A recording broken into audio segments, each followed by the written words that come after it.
মেজাজ খারাপ হলে তালাক দিতে হয় না। মেজাজ খারাপ হলে কি করতে হয়? দুরূদ পড়তে হয়। বলেন, মেজাজ খারাপ হলে কি করতে হয়?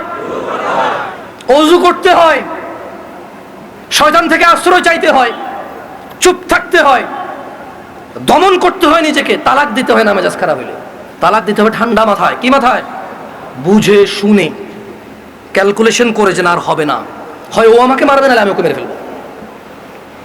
এরকম আছে না পরিস্থিতি পরিবারে? জামাই দিছে 3 থাপ্পড়, বউয়ে কলার চাপে ধরে ঘুরে দিছে একটা, আছে না? হাসেন কেন ভাই? এরকম বহু আছে। এরপরে আবার দোকানে গেলে বলে যে তুই তো বেটা বউয়ের মার খাস, কয় ওটা মারানো দুচ্ছে। এরকম আছে না নাই? তো পরিস্থিতি যখন আর অনুকূলে নাই, মানে দিতে হবে। কোন মহিলা তার স্বামীকে বললো, আপনি বেনামাজি, নামাজ পড়ছেন না কেন? আপনি পড়েন।